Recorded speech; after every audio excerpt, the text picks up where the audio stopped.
अरविंद ओझा, श्वेता सिंह लगातार हमारे साथ जुड़ी हुई है। श्वेता, एक बार फिर से आपका रुख करते हुए आसपास की तस्वीरें क्या बता रही हैं? सुरक्षा के बेहद चाक चौबंद इंतजाम, लेकिन सीसीटीवी कैमरे काफी ज्यादा आज की तारीख में अहम हो जाते हैं, क्योंकि उन्हीं के जरिए यह पता चल पाएगा कि आखिर वो कौन लोग थे जिन्होंने राजधानी दिल्ली को दहलाने की यह साजिश रची। श्वेता,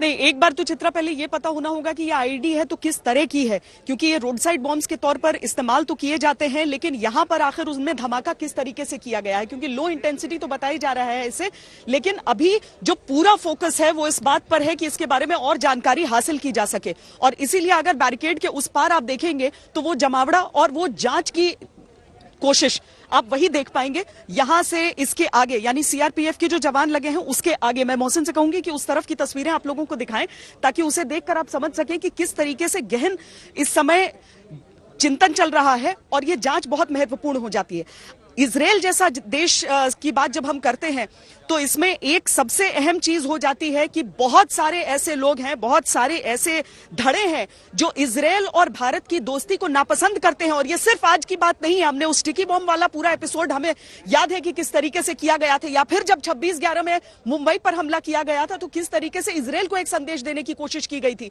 इसीलिए सतर्कता हमेशा बहुत ज्यादा रहती है। दिल्ली में भी इजराइल की जो एम्बेसी है वो अपनी सुरक्षा को लेकर बहुत ज्यादा हमेशा तैयार रहती है। लेकिन आज की तारीख में अगर बीटिंग रिट्रीट के दिन इस तरह से हुआ है तो क्या वो वाकई एक संदेश देने का प्रयास था? क्या इससे बड़ा हमला करने की कोशिश थी, या फिर जो निशान अभी सड़क के किनारे हमें दिख रहे हैं बात वहीं तक थी? लेकिन अभी तीन तरह की चीजें हो रही हैं। एक तो बाकी इलाकों का अलर्ट, दूसरा यहां की जांच, और तीसरी चीज ये कि कहीं आगे और कुछ तो नहीं होने वाला है। इसीलिए उसके लिए सतर्कता और उसकी जांच, उसके लिए इंटेलिजेंस कलेक्शन पर अब पूरी तरीके से जोर है। ये महत्वपूर्ण जानकारी श्वेता आपने दी। और आज ही भारत और इजराइल के कूटनीतिक रिश्तों की 29वीं सालगिरह है, और आज ही के दिन इजराइल दूतावास की 150 मीटर की दूरी पर अगर इस तरह का ब्लास्ट किया जाता है तो यकीनन इसके संकेत और संदेश आखिर क्या देने की कोशिश। एक बार फिर से अरविंद ओझा का हम रुख कर लेते हैं। अरविंद, लगातार दिल्ली पुलिस के तमाम अधिकारियों से आप बातचीत कर रहे हैं, वहां पर सुरक्षा व्यवस्था भी चाक चौबंद कर दी गई है, किस तरह की जानकारी मिल रही है? और जैसा कि श्वेता ने सवाल खड़े किए कि किस तरह का आईडी था, यह भी अपने आप में बड़ा सवाल है। सुरक्षा व्यवस्था एयरपोर्ट की भी बढ़ा दी गई है, इसी के साथ यह भी जानकारी। अरविंद,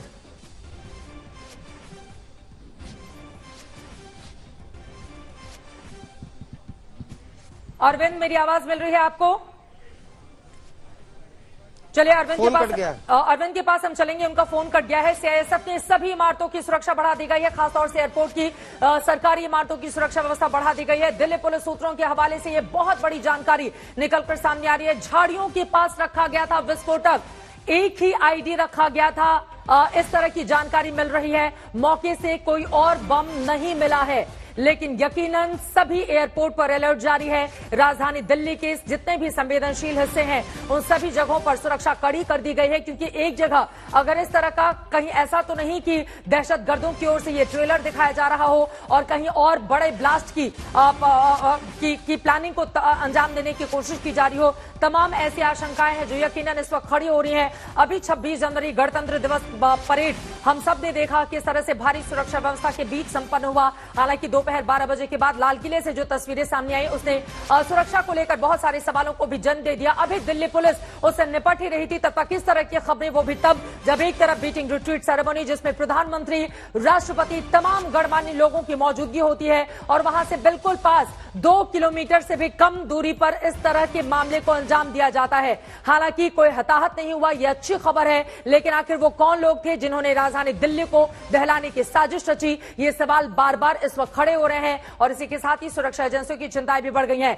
श्वेता का एक बार फिर से रुख कर लेते हैं। श्वेता, हमारे दर्शकों को लाइव तस्वीरें दिखाइए जो अपने आप में इस समय महत्वपूर्ण हो जाती है, लेकिन सिर्फ इजरायली दूतावास से 150 मीटर की दूरी पर ये जो ब्लास्ट हुआ है, अब इतना ही नहीं, चुनौतियां अब इसके साथ ही कहीं ज्यादा बढ़ जाती हैं। चाहे वो संसद भवन के आसपास का पूरा इलाका हम देखिए, राष्ट्रपति भवन के पास का इलाका, इंडिया गेट हो, या राजधानी दिल्ली का जो दिल कहा जाता है कनॉट प्लेस हो, अब हर जगह सुरक्षा और ज्यादा मुस्तैद करनी होगी।